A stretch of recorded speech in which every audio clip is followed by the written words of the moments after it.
तरी आयुक्त साहेब सुट्टी देणार नाही, कारण मराठ्याच्या पोराचं पाणी तुम्ही बंद केलं. भाजपमधल्या काम करणाऱ्या मराठ्यांनी समजून घ्या, तुमचा मुख्यमंत्री गोरगरीब मराठ्यांच्या पोराला मुंबईत आल्यावर किती त्रास द्यायला लागला. आणि सरकार म्हणजे थोडक्यात देवेंद्र फडणवीस म्हणजे लोकांच्या भावनेवर वेदनेवर मीठ सोडणारा माणूस. त्याला लोकांचं जितकं वाटलं होईल तितकं तो बघणारा माणूस. वातावरण फक्त दूषित करायचं हे त्यांचं काम आहे देवेंद्र फडणवीसांचं. बघू, पोराला फक्त माझ्या बोट लागता कामा नये हे मात्र तुम्ही समजून घ्या. गोरगरिबांना फडणवीस का आलो, काय मिळणार आहे राज्य अस्थिर करून? सत्ता पुन्हा मिळणार आहे गेलीच म्हणून समजा, कधीच मिळणार नाही तुम्हाला सत्ता पुन्हा. मराठीचा वाटा आता गेला. मुंबई थोडी आहे, राज्य लय मोठं आहे क्षेत्रफळानं, सगळ्याच बाबतीत राजकीय क्षेत्रफळ, महसुली संख्येचं ती भ्रम काढून टाका लवकर. बीएमसीच्या आणि महानगरपालिकेच्या आणखी पुढं बीएमसी महानगरपालिका एकच असो, सीएसटी. बीएमसीच्या समोरचे आणि सीएसटीच्या समोरच्या पोरांना विनंती आहे, शांततेनं घ्या, नका मिळू देऊ. तुम्हाला जेवायला मिळालं नाही, तुम्हाला पाणी मिळू द्या नाही मुख्यमंत्री, कारण प्रशासक बसलेला असणार आहे सध्या. त्याच्यामुळे कंट्रोल सगळा मुख्यमंत्र्याचा असणार आहे. पण कधी ना कधी वेळ बदलत असतील, तुम्ही रिटायर जरी झाले तरी आयुक्त साहेब सुट्टी देणार नाही, कारण मराठ्याच्या पोराचं पाणी तुम्ही बंद केलं. तुम्हाला वाटत असेल मी नोकरीला मला कोणी काही करीत नाही, चांगल्या चांगल्याला गिरलेली आहे तर तुमचा काहीच विषय नाही. कधी ना काही बदल होत असतो, त्या टायमाला सगळा हिशोब होणार आहे. त्यांचं नाव फक्त लिहून ठेवा, बीएमसी आयुक्त कोण आहे. आपल्याला कामाला 10 वर्षाला 20 वर्षाला रिटायर झाल्यावर का होईना, मुख्यमंत्र्याचं ऐकून आमच्या पोराचं पाणी बंद केलं, बाथरूम बंद केले, दुकानं बंद केले. त्या बीएमसीच्या पोरांना तिथं जमलेलं आहे. आणि आणखी पुढे जमले सीएसटी पैसे जमलेल्या पोरांना विनंती, होऊ दे हाल.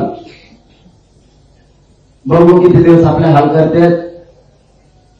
तुम्ही आपला आझाद मैदानाला या, तिथं शांतता ठेवा. पोलिसांनाही सांगतो, पोरांना डोंचू नका, विनाकारण त्रास देऊ नका, कारण पूर्ण तुमच्याच सरकारनं मुख्यमंत्र्यांना पाणी जेवण म्हणजे का तुमच्या पदरचे आहे.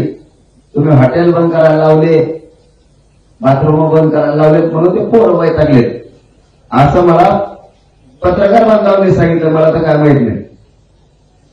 मग जर तुम्ही मराठी कचरा म्हणून जर ही भावना मुख्यमंत्र्याची असेल तर महाराष्ट्रातल्या मराठ्याच्या भाजपमधल्या काम करणाऱ्या मराठ्यांनी समजून घ्या, तुमचा मुख्यमंत्री गोरगरीब मराठ्यांच्या पोराला मुंबईत आल्यावर किती त्रास द्यायला लागला.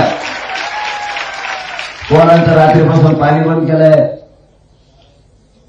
हॉटेल बंद करायचं सांगितले, अंधारातून बाथरूम बंद करायला सांगितले. म्हणजे लवकर मराठा समाज कदर नाही, माघारी जाईल. मुख्यमंत्री साहेब तुमच्या डोक्यात आणखीन गैरसमज काढून टाका. तुम्हाला योग्य संधी आली, तुम्ही त्या संधीचं सोनं करा, मराठ्यांचे मन जिंका आणि मराठ्याला आरक्षण देऊन टाका.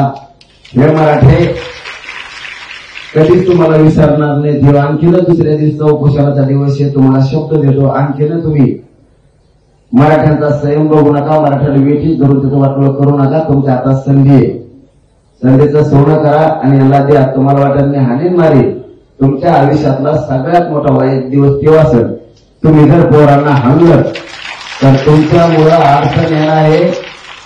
आम्ही शहा साहेबाला पण आणि मोदी साहेबाला पण अडचण येणार आहे, हे पण शब्द ध्यानात ठेवा. डाग लागणार आहे त्यांना तुमच्यामुळे.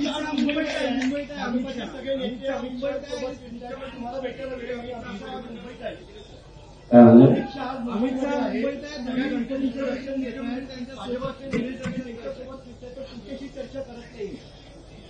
हा, मग आता आम्ही शांततेचा मार्गाने चालणार आहे.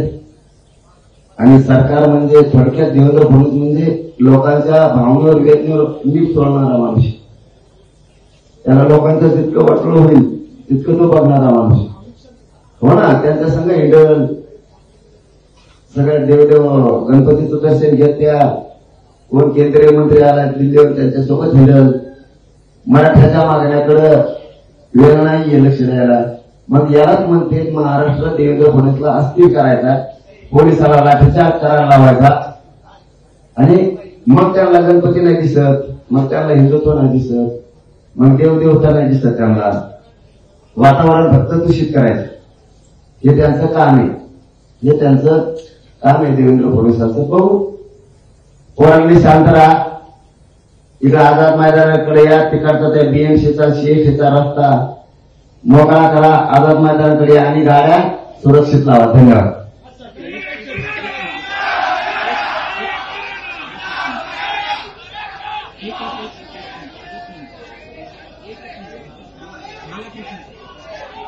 मी गाड्या घेऊन जा बोललो पण मार्केटला मैदानावर त्यांची मुंबई काल जाम झाली.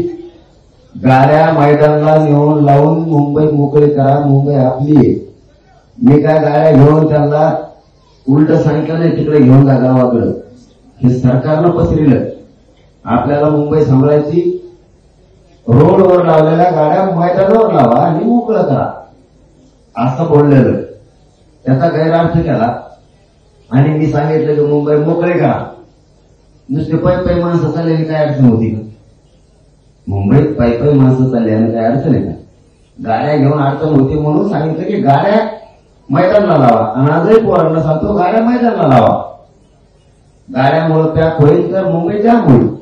काल जाम झाली पण मोकळं केलं. आता मराठा उपसमितीची एक बैठक होते, त्यांनी काही आश्वासन दिलं तुम्हाला, तर तुम्ही उपोषण मागे घेणार आहात? मला पाहिजे अंमलबजावणी. मी कोणाच्या शब्दावर आश्वासनावर उपोषण मागे घेणार नाही. फक्त पुन्हा एकदा सांगतो, तुमची आडमोठी भूमिका आक्रस्ताळेपणा मुख्यमंत्र्यांनी थांबवा. पोराला फक्त माझ्या बोट लागता कामा नये हे मात्र तुम्ही समजून घ्या.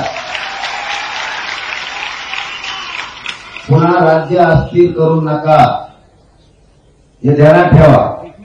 राज्य जर अस्थिर झालं रे बाबा तर जबाबदार मुख्यमंत्री देवेंद्र फडणवीस असणार आहे.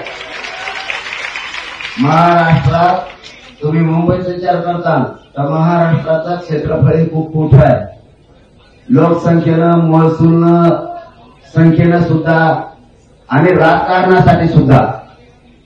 नुसती मुंबई तुमची नाहीये. तुमच्या मुंबईने तुम्हाला मुख्यमंत्री केलं तर माझ्या महाराष्ट्राने केलेले अशी दुई निर्माण करू नका देवेंद्र फडणवीस मुंबई मही.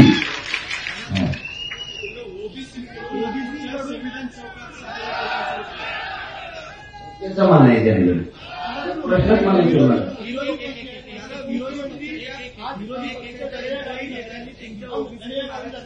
पाठिंबा दिला नाही.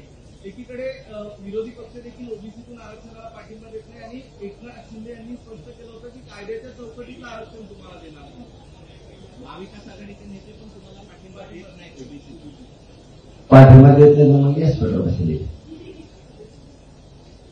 सत्ताधारी व्यासपीठावर आले. आता सगळे आमदार, खासदार, मंत्री तुम्हाला नाही कळायचे गाव, खरंच नाही कळायचे.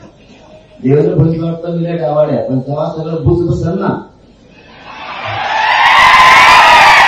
मग वाटणारे हे गावडं विचित्र आहे. पोट सोपं नाही.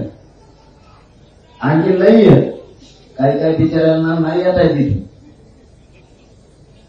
ते जरी त्यांना मानता येत नसलं महाविकास आघाडी किंवा महायुतीला ओबीसीतून आरक्षणाचा विषय, आम्हाला मराठीला पक्का माहिती आहे. आम्ही त्यांना निवडून आणलेलं आहे गरीब मराठी. ते वडवडच करू शकत नाही. त्यामुळे दोन्ही इथं बसले. आता बघ तर 25 जण येऊन गेले कालनाथ आमदार, खासदार मध्ये ते सगळ्या पक्षाचे आहेत आणि सत्तेचे बी आहेत. त्याचं टेन्शन नाही मला. मला टेन्शन येत आहे गोर गरिबांना फडणवीस का आरोप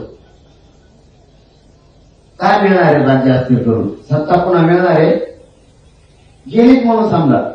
कधीच मिळणार नाही तुम्हाला सत्ता पुन्हा मराठीच्या वाटा आता गेला. मुंबई थोडी आहे, राज्य लय मोठं आहे क्षेत्रफळानं. सगळ्याच बाबतीत राजकीय क्षेत्रफळ, महसुली संख्येचं ती भ्रम काढून टाका लवकर.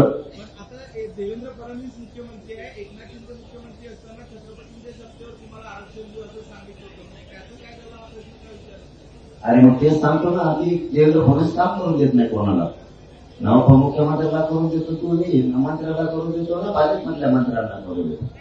आणि त्याच्या एकट्यामुळं, कारण त्याला कसं आहे, त्याला समाज संपला तरी चालतो, पण त्याचं वजन दिल्लीत राहिलं पाहिजे असं आहे. आता गोरगरिबाला त्रास दिलं, दिल्लीत वजन राहील कसं? दिल्लीत पाठवणार आहे तुम्ही त्यांना? दिल्लीत वजन राहील कसं? त्याला पुन्हा वाटत असेल की मीच पुन्हा आलो, पण मराठीनेच आलं आणलं ते ध्यानात नाही. पुन्हा तुला सत्तेवर मराठीने आणलं आणि तुला वाटत असेल मी हडून आणून कार्यक्रम करीन, हल्ला करायला प्राण जातात. ते डोक्यातला काढून टाकल्याला बरं राहील, कारण प्रत्येक वेळेस लोक नुसते मार सुद्धा खात नसतील. मग कारण आम्ही संयमी, आम्ही काय जन्म तुमचा मार खायला जातो, आमच्या आईला अंगड राहून, तुमच्या आईला अंगड तुम्ही नाही बोलणार माय असं का? तुमचा तो माईक तुमचा बूम माय डोक्यात घालता. त्या पत्रकाराला तुमच्या आईची माया नाही का तुम्हाला? तशी माया आईची मला माया आहे ना. बार बार स्वप्न नसतं आणि ते स्वप्न बघू नये. पुन्हा खाली केल्याला कधीच वर येता येणार नाही फडणवीसांना. एकदा राजकीय करिअर मधून खाली केलं गेलं. माझी शेवटची विनंती, तुम्ही आमच्या हक्काचा ओबीसीतला आरक्षण आहे, मराठा आणि कुणबी एक कायदा पारित करा, तिन्ही गॅजेट लागू करा, तिन्ही गॅजेट अंमलबजावणी करून टाका. सगळे सोयऱ्याला आता 1.5 वर्ष झाले, तीही अंमलबजावणी घ्या. नुसतं ओबीसी करून ओढून मराठीनं वाटवलं नाही करू शकत तुम्ही. आम्ही ओबीसीचं आम नाही देणार नाही देणार ना, आम्हाला मारतो काय म्हणतो. त्याच्यामुळे नुसतं ओबीसी सांभाळू नका, तर मराठा सुद्धा सांभाळा. तुम्हाला मराठी सुद्धा समजलेले आहे. नसता लोक भाजपच्या राज्यातल्या पदाधिकाऱ्यांना सुद्धा गावागावात बंदी करून टाकते. पुन्हा पहिल्यासारखं सुरू होईल बंदी. म्हणून ती वेळ येऊ देऊ नका. आणि तिथं बीएमसीच्या आणि सीएसटीच्या पोराला सांगतो, आझाद मैदानाला या, तिथला रस्ता मोकळा करा, तुमच्या गाड्या मैदानाला नेऊन लावा. संयम आणि शांतता बीएमसीच्या आणि सीएसटीच्या पोरांना ठेवा. आणि जवळचे आपले 4-2 पोरं झाले तिकडं, त्यांना समजून सांगा, जा आपले लगेच जा. इथं बसतो माझ्याजवळ दुसरे ते गळ्यात कुठून गेलो नका. जा रे, तुमच्या जिल्ह्याचे असले तर बघ, कोणत्या जिल्ह्याचे पोरं येते, जा तिकडे जाऊन या. आपण 2-4 जण घेऊन जा. बीडचे बघा, कुणी नाशिकच्या पुण्या बघा, शेवळे घेऊन जा.